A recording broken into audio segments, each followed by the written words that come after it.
We live in a world obsessed with energy. We track calories, chug performance shakes, rely on constant caffeine drips, and yet, by 3 p.m., most of us hit a wall of debilitating fatigue. We are constantly seeking fuel, believing that more food, more sugar, or more supplements is the key to sustained output. Now, hold that thought and imagine a radically different existence, a life characterized by extreme physical discipline, hours of relentless walking, intense manual labor, and profound, uninterrupted mental focus, all sustained by one small, often unpredictable meal taken before noon. This was the daily reality for millions of Buddhist monks throughout history. They ate dramatically less than the average modern human, yet displayed levels of sustained vitality, physical endurance, and mental clarity that defy our contemporary understanding of nutrition and physiology. They weren't starving. They were operating under a completely different metabolic and psychological framework. This is the story of the monastic paradox and the ancient secret to unlocking energy far beyond the limitations of mere caloric intake. If you are tired of the modern energy roller coaster and seek the ancient secrets to unlocking true, sustained human potential, take a moment to hit the like button and subscribe so you don't miss our deep dive into the most profound human histories. The question of how these monks maintain such high levels of energy is not merely a curiosity, it's a profound challenge to our basic assumptions about the human engine. It forces us to look past the calorie in, calorie out model that dominates modern dietary thought. To understand their energy source, we must journey into the heart of the Vinaya, the monastic code, which governed not just what they ate, but how they lived, breathed, and utilized their internal resources.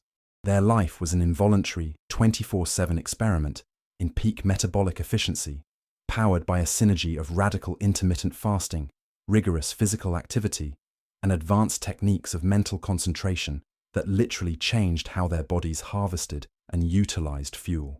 The foundation of the monastic energy secret rests squarely on the ancient rules laid down by the Buddha himself, collectively known as the Vinaya Pitaka. Among the most critical rules affecting physical sustenance is the prohibition against consuming solid food after the sun reaches its zenith, typically around noon. This rule, which has been strictly observed for millennia, forced the monks into a state of involuntary, daily intermittent fasting. They would rise before dawn, often walking miles barefoot on the Pindapata, the daily alms round, receiving whatever food the local community offered. Their single meal, consumed before noon, was not a feast. It was an eclectic, often meager mix of rice, vegetables, or whatever leftovers were donated. This practice of one meal a day, or ekapatika, immediately triggers a fundamental metabolic shift. For modern humans, the constant grazing and snacking, perpetuated by the food industry, keeps our bodies locked into glucose metabolism, burning sugar for immediate energy. This leads to energy spikes and subsequent crashes as insulin levels fluctuate wildly. The monks, however, force their bodies into a predictable, long-term pattern of caloric restriction and prolonged fasting. By 1 p.m., having completed their meal hours earlier, their bodies began the process of depleting glycogen stores. By late afternoon and evening, the monks entered a deep metabolic state known as ketosis, where the liver converts fat stores into ketone bodies to fuel the brain and muscles. Ketones are not just an emergency fuel source. They are a superior, cleaner, and more stable source of energy for the brain. Studies on modern intermittent fasting show that ketones provide sustained cognitive function without the neurological fatigue associated with blood sugar dips. For the monks, whose primary labor was not physical but mental, memorization, deep study, and hours of silent meditation, this steady supply of ketones translated directly into unwavering mental focus. The energy they seemed to possess was not brute strength, but mental clarity and resilience, the most critical form of energy for their vocation. Furthermore, the fasting state activates a powerful cellular process known as autophagy, meaning self-eating. This is the body's internal recycling program, where damaged cells, proteins, and waste materials are cleared out and repurposed. Autophagy is a critical component of cellular maintenance, reducing inflammation and improving mitochondrial efficiency. Mitochondria are the powerhouses of the cell, They are responsible for generating ATP, the actual chemical currency of energy. By forcing their bodies to run lean and clean through daily fasting, the monks were constantly optimizing their mitochondria. They weren't generating massive amounts of energy instantly. They were maximizing the efficiency of the energy they already had, making every calorie count tenfold. They were metabolic minimalists, achieving peak output with minimal input.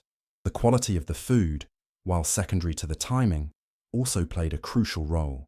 Since they relied entirely on alms, the food was largely local, unprocessed, and fresh, the very definition of whole food.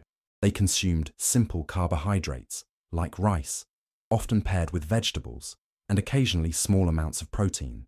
Crucially, they were entirely free from the highly processed inflammatory seed oils, industrial sugars, and chemical additives that burden the modern digestive system and drain vast amounts of metabolic energy just to process. The monks' digestive system was not struggling. It was running a clean, efficient burn. However, the profound energy demonstrated by the monks cannot be explained by biology and diet alone. The truly revolutionary element was the integration of their physical discipline with their mental practice, meditation.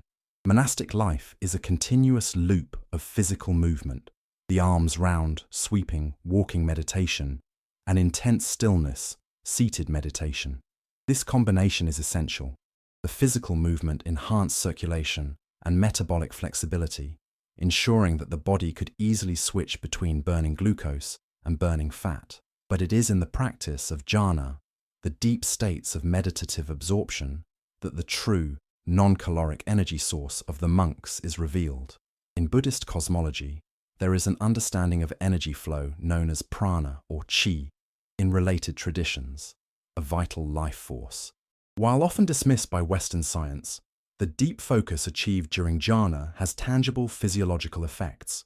By achieving profound stillness and non-attachment, the monks effectively eliminated the massive energy drain caused by psychological stress, anxiety, and desire. Consider the modern human.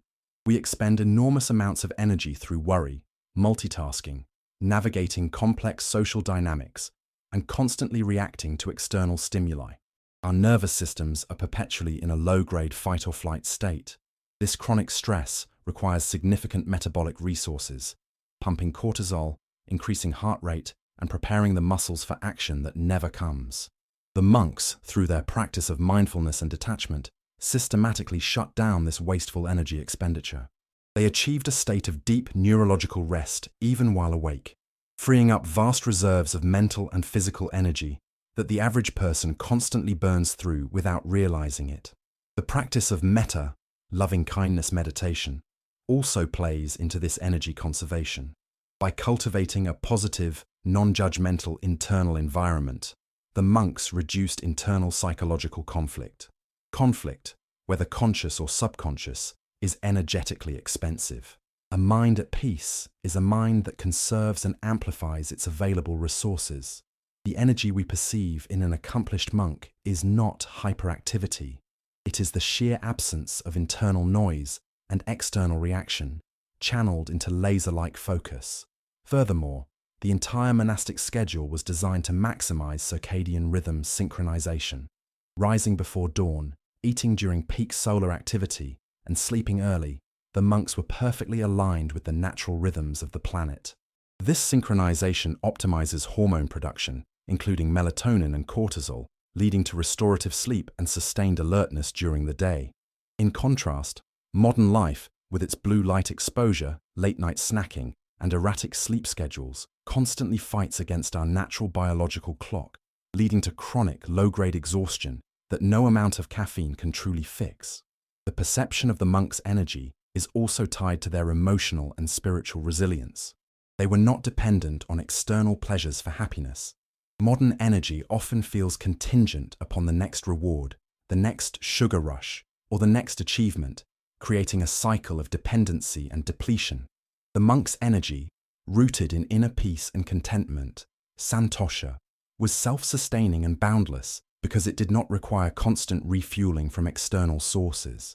The energy came from within, cultivated through rigorous self-discipline and mental mastery.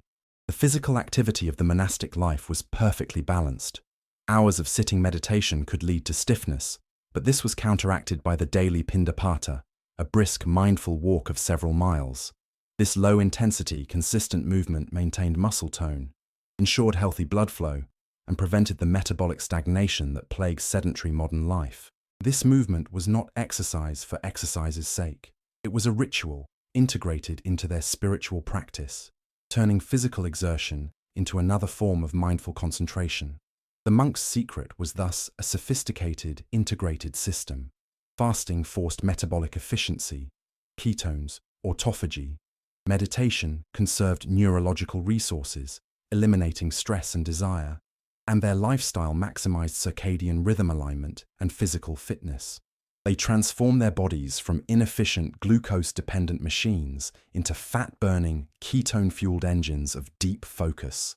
The ultimate revelation in the monastic energy paradox is that the monks were not sustained by what they ate, but by what they didn't eat and by what they did think. They achieved true energy not through accumulation and consumption, but through subtraction and refinement. While the modern world seeks temporary boosts by flooding the system with external stimulants, the monks achieved profound, sustained vitality by stripping away the metabolic and neurological clutter. Their one meal a day was simply the maintenance dose for a body that had learned to run primarily on its own internal reserves, optimized by autophagy and fueled by the calm, boundless energy of a mind free from attachment. Their energy was not chemically intense, it was metabolically efficient and neurologically pristine. They were masters of the internal combustion engine, learning to extract maximum power from minimal fuel, a feat we are only beginning to replicate through modern science. Today, the practice of intermittent fasting, mindfulness, and minimizing processed foods are experiencing a renaissance in the West, largely validating the ancient wisdom of the Buddhist monastic tradition. However, simply skipping breakfast or meditating for 10 minutes misses the profound synergy that the monks achieved. Their success was holistic. The fasting was intertwined with the focus. The diet was inseparable from the discipline, and the physical activity was a form of spiritual practice. Their legacy is a powerful testament that genuine sustained human energy is not a function of constant input, but of profound metabolic and psychological rest. We can learn from them that the path to energy is often found not in adding more to our lives, but in mastering the art of subtraction, removing the distractions, the unnecessary calories, and the corrosive mental noise that keeps us perpetually depleted.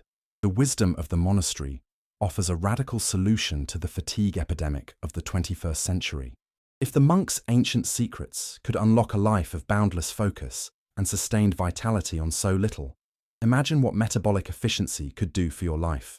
Tell us below, what is the single biggest energy drain in your modern life, and what ancient practice do you think holds the key to fixing it? Share your thoughts, and we will continue to explore the revolutionary wisdom of history.